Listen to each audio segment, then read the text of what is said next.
थोड़ी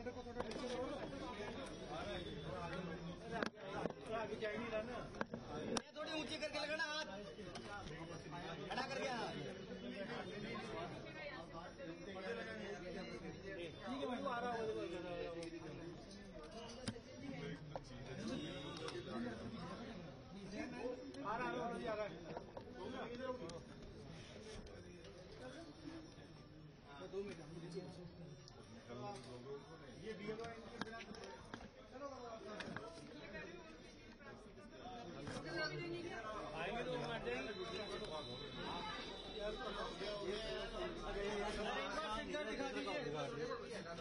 तो क्या कर रहा है भाई, क्या कर रहा है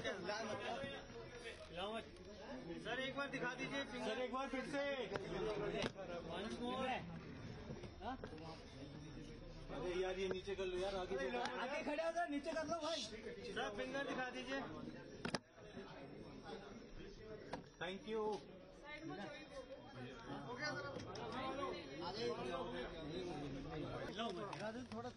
उम्मीद करता हूँ कि आज अरे मोबाइल नीचे कर दीजिए भैया, के मतदाता अपने वोट के अधिकार का उपयोग करेंगे और अधिक से अधिक संख्या में जाकर अपना वोट कास्ट करेंगे।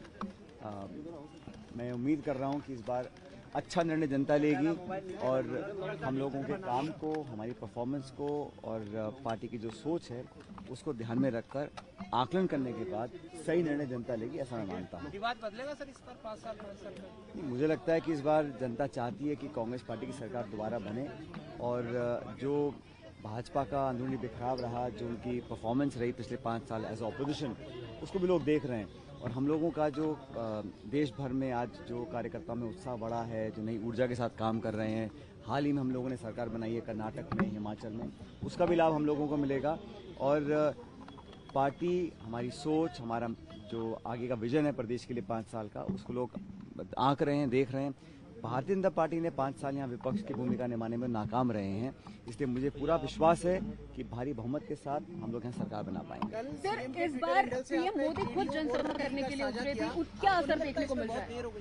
कल आपका एक वीडियो सीएम की ट्विटर हैंडल से साझा किया, 5 साल में पहला वीडियो, इसमें बहुत देर हो गई। देखिए, हम लोग तो मिलकर चुनाव लड़ रहे हैं, कोई भी एक व्यक्ति ना तो चुनाव लड़वा सकता है, ना चुनाव हारवा सकता है, ना जितवा सकता है, पूरा टीम एफर्ट होता है और हमारी पार्टी में हम लोग कलेक्टिव लीडरशिप में काम करते हैं। 2018 में भी यही हुआ था, हम मिलकर चुनाव लड़े और सरकार हम लोगों ने बनाई। हम मिलकर चुनाव इस बार लड़ रहे हैं और उस समय बहुत चुनौती थी, हम विपक्ष में थे, बहुत संघर्ष कर हम लोगों ने लोगों का विश्वास जीता।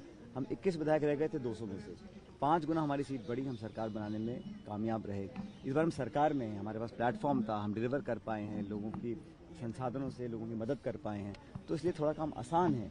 और यहाँ पर जो 30 साल की परंपरा है, 5 साल बीजेपी 5 साल कांग्रेस, उसको लोग बदलना चाहते हैं और प्रदेश के साथ देश में जो सरकार है उसको भी 10 साल से लोग देख रहे हैं। महंगाई बेरोजगारी सब लोग देख रहे हैं, इसलिए मुझे पूरा विश्वास है। और जो आप कह रहे हैं कि हम लोग चुनाव मिलकर लड़ रहे हैं, जो बिखराव है, जो खिंचाव है, जो तनाव है, वो भाजपा में है। हम लोग तो पहले भी एक थे, आज भी एक हैं और पार्टी को जरूरत आज है, पार्टी को जरूरत है हम स्टेट में चुनाव जीतें। स्टेट्स में हम चुनाव तब जीतेंगे जब मिलकर चुनाव लड़ेंगे और हम इसी दिशा में काम कर रहे हैं। अशोक गहलोत अंडर करंट आएंगी। देखिए, मुझे लगता है कि हम लोग बहुमत ला पाएंगे, इसके अनेकों कारण हैं, लेकिन मैं भविष्यवाणी इतनी कर सकता हूं कि मुझे जनता के वोट पर, जनता के विवेक पर विश्वास है। हमारा जो रिस्पांस कैंपेन का रहा, राहुल गांधी जी आए, खड़गे साहब आए, प्रियंका जी आए, तमाम रैलियां की पूरे प्रदेश में, उसका एक अच्छा इम्पैक्ट गया। भाजपा के कैंपेन में दम नहीं था, वो बहुत कोशिश उन्होंने की, प्रदेश के नेताओं से खूब करवाया, अंत में फिर बाहर के लोग आके यहाँ भाषण देके गए हैं, लेकिन जो पब्लिक का सेंटिमेंट है वो कांग्रेस के साथ है। रिस्पांस हमको मिला वो बहुत पॉजिटिव है और हम लोग पिछली बार से ज्यादा बहुमत ला सकते हैं, ऐसा मैं मानता हूँ। प्रधानमंत्री ने आपका नाम लेकर भी कई बार कहा और खासकर कई सवाल प्रधानमंत्री ने की। मुझे खुशी होती है अगर केंद्र के जो नेता हैं भाजपा के यहाँ पे आके अपनी रिपोर्ट कार्ड पेश करते हैं कि उन्होंने कितना 10 साल में काम किया, राजस्थान प्रदेश को क्या विशेष परियोजनाएं दी हैं, राजस्थान को स्पेशल स्टेट का स्टेटस दिया है, इन्वेस्ट किया है, हमारे को हमारे अधिकार का पैसा भी तक नहीं मिला है। तो राजस्थान के लोगों के बारे में अपनी रिपोर्ट कार्ड प्रस्तुत करते, अपना विजन प्रस्तुत करते। हम लोग बात करते हैं नौजवान की, किसान की, बेरोजगारी की, महंगाई की, शिक्षा की, चिकित्सा की, सड़कों की, उसकी चर्चा नहीं करना है। तो वो ध्यान भटकाने के लिए इस प्रकार के मुद्दे उठाते हैं और मैं समझता हूँ कि ये जनता समझ रही है कि वो माइंड डाइवर्ट करने के लिए इन बातों को करते हैं और बजाय इसके कि इशू बेस्ड पॉलिटिक्स करें, डेवलपमेंटल प्रोग्रेसिव पॉलिटिक्स का उदाहरण देने की कोशिश भाजपा को करनी चाहिए। वो काम हमने किया है, इसलिए मुझे लगता है जनता हमको पसंद करेगी। सचिन जी, एंटी इनकम्बेंसी किसके खिलाफ है? मंत्रियों के खिलाफ, विधायक के खिलाफ कि अशोक गहलोत के खिलाफ?